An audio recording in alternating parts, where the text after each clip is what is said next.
Let's do this.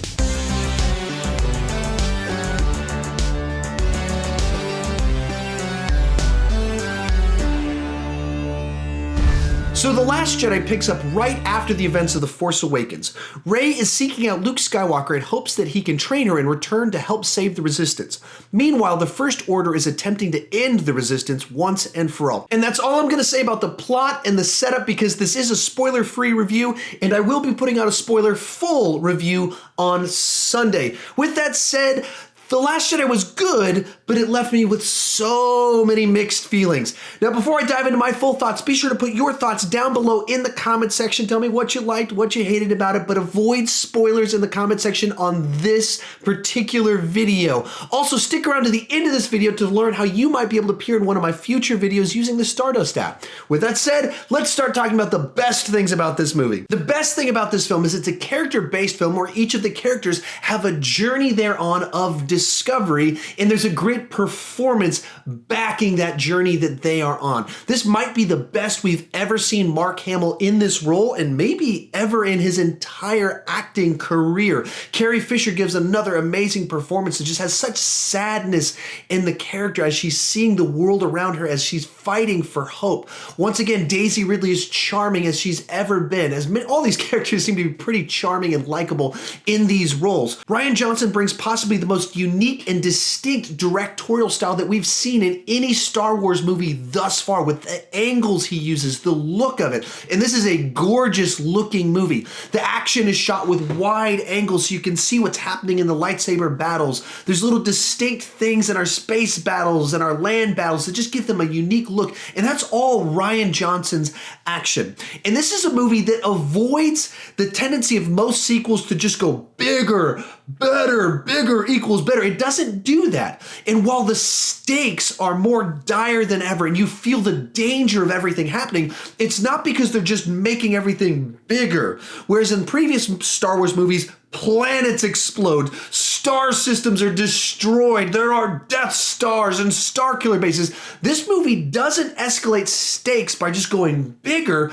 It makes it more personal, and it's directed in such a way that you actually fear that something bad could happen. Throughout the whole movie, you just feel like the Resistance could fall apart at any time. Our good guys could turn to the dark side at any point in time. And in that regard, it's very much like Empire Strikes Back in that the story's not gigantic, but it's personal and it matters. In that regard, it's very much like Empire Strikes Back because the scope is smaller, it's more personal, but for some reason the stakes seem so much greater than they did before. From there, let's move on to the parts that I had mixed feelings about. This film constantly goes against your expectations. And in that, the movie's very unpredictable, but it feels like it's unpredictable for the purpose of being unpredictable, for the sake of being unpredictable.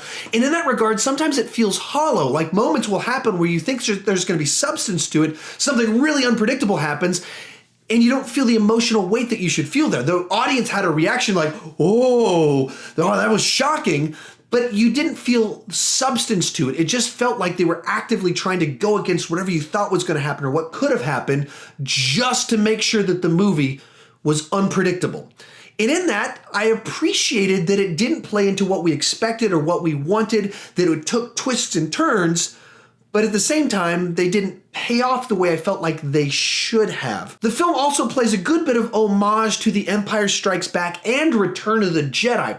Now, what it doesn't do is use those films as a template like The Force Awakens did, but there was a lot of stuff that felt a little bit too familiar. Some of that was good, perhaps, and some of it felt a little bit too much like, okay, we have to have an element like this from one of these two movies, and you could just feel where scenes were going because it was playing so much homage to previous films. Also, the humor in this movie was a little bit mixed. Certainly, I laughed out loud. It added a levity to a movie that had a lot of weight to it and a lot of darkness to it, but the jokes didn't land as well as they did in The Force Awakens. A lot more of them felt forced. Some of them felt like they were callbacks to the previous movie, and it was like, I don't think we need to do this. I'm cringing a little bit at how much you're trying to be J.J. Abrams type funny. Speaking of J.J. Abrams, some of the mystery box type stuff that was set up in the previous film, this movie doesn't embarrass itself by trying to give answers that don't work, but it feels like it kind of shifts away and avoids answering some of those questions. And so it felt pretty mixed bag on a lot of different things with this movie. It wasn't like, I hate this. It's not that, ooh, that's really bad. It was just kind of like, okay, that doesn't fully work as well as I think it should have. And with that said, from there, let's move on to the worst aspects of this film. And by far, the worst thing about this movie is a plot line involving Finn that just feels unnecessary.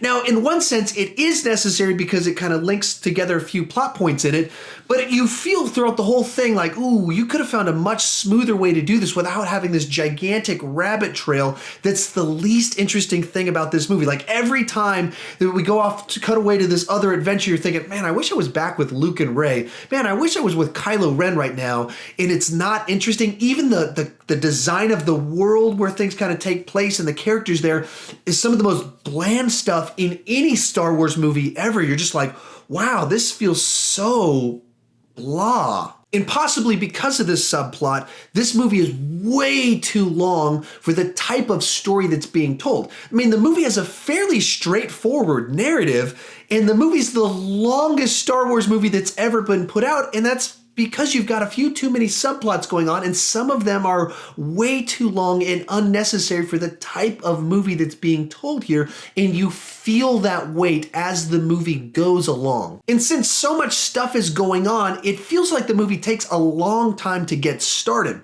And while the stakes of the movie give a sense of urgency to it, the specific environments and shots are used make the movie feel like it's not moving forward. Like there's several points in time where there's establishing shots that feel like, haven't we seen this exact establishing shot 4 or 5 times already, as it cuts back and forth between the 3 kind of plot lines that are going on. Also, the script frequently uses miscommunication or bad communication as a way to kind of move the story forward and create conflict. But the end result is feeling a little bit like if people had just communicated information that they could have communicated, you could have avoided big, gigantic, dire consequences. And that's not really addressed within the movie. And so it kind of popped out to me like, shouldn't that have been addressed? Or shouldn't we come up with a better reason that they didn't have certain information? So overall, this is a movie that I did enjoy. I do think it's a good movie, but it is a movie that leaves you with all kinds of feelings that are all over the place, that kind of demands additional viewings. And for that reason, I'm not going to put my rating in the movie just yet. I'll put a rating on my spoiler review that I'm going to put out on Sunday. I have a pretty good idea where it's landing amongst all of the Star Wars movies, but as giving a score to it so that you guys will hold me to in the future, I want to hold off just a little bit until I have a second viewing. And if I'm being honest, you need to go see this movie. It is a Star Wars movie. It is a good Star Wars movie. It's not one of the best Star Wars movies, but it's a solid addition to the franchise that will definitely elicit a response from you. And in my case, I need to see it a second time before I can fully decide how I want to score this one. So those are my initial thoughts on the movie. Here's what some of you guys are saying about it. Oh, yes, Rian Johnson nailed this. This was fantastic. I mean, everything. The feels, the tension, the suspense, the humor. If I'm being completely honest, after one viewing, I'm slightly underwhelmed. And don't get me wrong, I enjoyed it, but for me, it just felt like a series of really great moments that never quite came together to form a cohesive story. In a word, The Last Jedi is unpredictable. I loved it. Definitely go out and see it this weekend as soon as you can. Woo-hoo-hoo! This movie was absolutely fantastic. I loved every minute of this movie.